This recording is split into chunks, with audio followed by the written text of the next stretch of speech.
नमस्कार, जय हिंद, स्वागत है आप सबका हमारे चैनल में। आज हम बात करने जा रहे हैं अनुच्छेद 148 कैग की नियुक्ति और शपथ से संबंधित अनुच्छेद के बारे में चर्चा करने वाले हैं। तो ये कैग क्या है?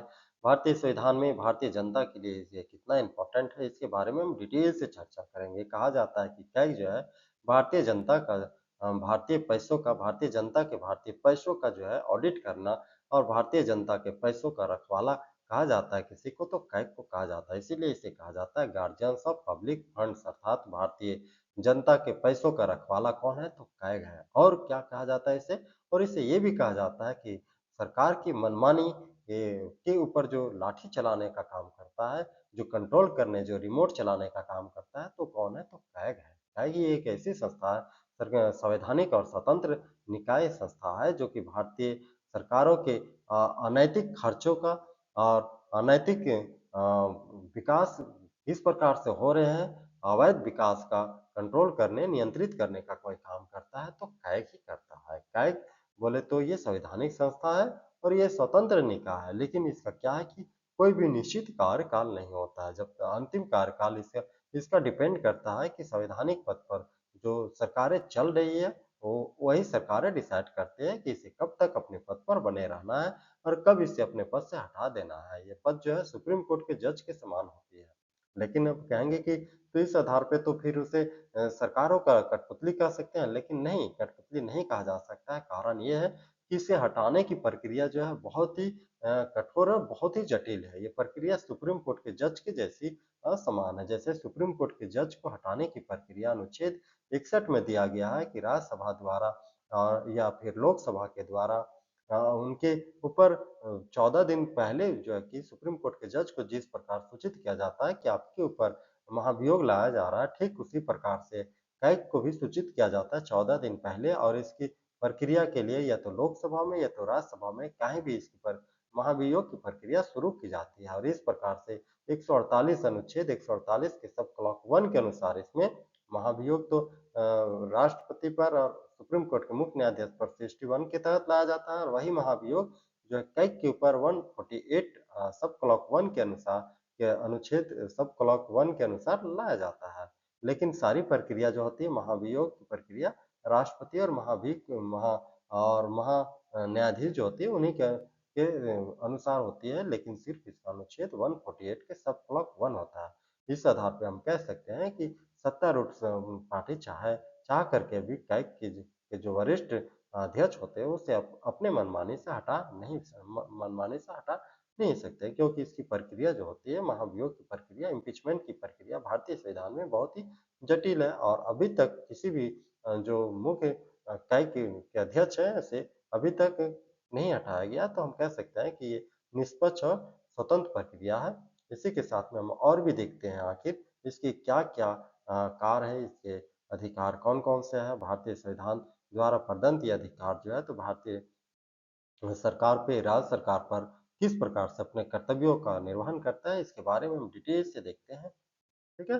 अनुच्छेद 149 कहता है सीएजी के कर्तव्य और अधिकार क्या क्या है। सीएजी के कर्तव्य और कौन कौन से अधिकार है इसके बारे में डिटेल से बात करता है। कौन करता है, अब डिटेल से बात करता है तो 148 आर्टिकल 148 कहता है कि भारतीय कैग जो है इनका क्या कर्तव्य होना चाहिए और इनका क्या अधिकार है इसके बारे में चर्चा किया जाता है। तो कैग जो है कैग एक्ट 1971 में इनके कार्यों का विस्तार दिया गया था। पहले इनके कार्य बहुत ही सीमित थे, लेकिन 71 में जब एक एक्ट लाया गया था कैग एक्ट 1971 के नाम से जाना जाता है। इनके माध्यम से जो है कैग को ऑडिटर जनरल जो है इनके माध्यम से बहुत सारे भारतीय कैग को अधिकार दिए गए हैं। इसमें मुख्य रूप से देखेंगे तो केंद्र सरकार के खातों का ऑडिट करने का, समझ रहे हैं, केंद्र सरकार के खातों का ऑडिट करने का अधिकार किसको दिया गया है? कैग को। राज्य सरकार के खातों का ऑडिट करने का अधिकार भी है कैग को। इसके साथ में पीएसयू जो सार्वजनिक क्षेत्र के उपक्रम होते हैं,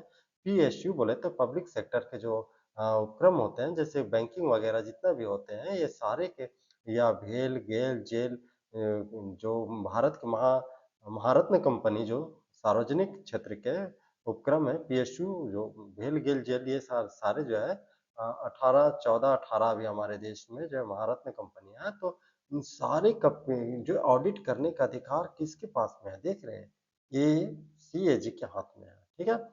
रेलवे, रक्षा, पोस्ट, टेलीकॉम आदि के खातों का भी ऑडिट करने का अधिकार किसे दिया गया है? तो कैग को दिया गया है। केंद्रीय सरकार के जो ऋण देता है, किसी भी संस्था को ऋण देता है या सहायता राशि देता है या जो अनुदान देता है, इन सारे चीजों का ऑडिट करने का काम किसका है? तो कैग का है। किसी भी सरकारी धन के खर्चे की जांच करने का भी काम इसी को है।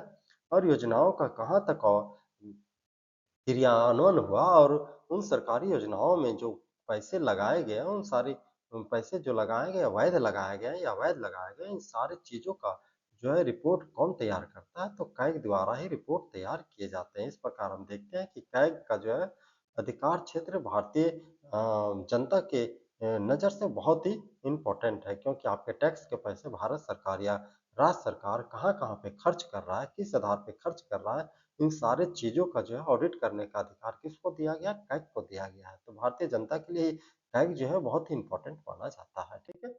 अनुच्छेद 150 कहता है, 150 अनुच्छेद क्या कहता है? तो 150 अनुच्छेद कहता है कि खातों का प्रारूप, खातों का प्रारूप बोले तो भारतीय खातों का प्रारूप, इसका जो है फॉर्मेशन फॉर्मेट किस प्रकार का होगा, इसकी भी जो है मंजूरी जो है राष्ट्रपति या राज्य सरकार को या राष्ट्रपति या तो फिर राज्यपाल को देते हैं। कौन देते हैं? तो भारतीय कंट्रोलर जनरल जो होते हैं, कैग जो होते हैं, ये देते हैं। और उसी फॉर्मेट के आधार पर भारतीय अकाउंट भी जो है काम करता है। समझ रहे हो? उसी फॉर्मेट जो फॉर्मेट कैग द्वारा राष्ट्रपति को देश के लिए और राज्यपाल को राज्यों के लिए दिया देते हैं, उसी मंजूरी फॉर्मेट के अनुसार देश का अकाउंट भी उसी फॉर्मेट में काम करता है। और 151 कहता है कि कैग जो है अपना रिपोर्ट, भारतीय कैग अपना रिपोर्ट राज्यों के लिए राज्यपाल को सौंपता है और केंद्र के लिए है राष्ट्रपति साहब को सौंपता है, ठीक है? ये दोनों अपने-अपने क्षेत्र में, जैसे राष्ट्रपति को जब सौंपता है जब अपना रिपोर्ट, तो राष्ट्रपति साहब संसद में प्रस्तुत करते हैं और जब राज्यपाल को राज्यों का रिपोर्ट जब कैग द्वारा सौंपा जाता है तो राज्यपाल उस रिपोर्ट को विधानसभा में रखते हैं। इन रिपोर्टों की जांच के लिए एक विशेष समिति बनाई जाती है जिसे पीएसी पैक कहते हैं। पैक बोले तो पब्लिक अकाउंट्स कमिटी। और इसमें कितने मेंबर होते हैं? तो इसमें आपको पता होगा कि डबल टू बोले तो 22 मेंबर्स होते हैं। 22 मेंबर्स कहाँ से होते हैं?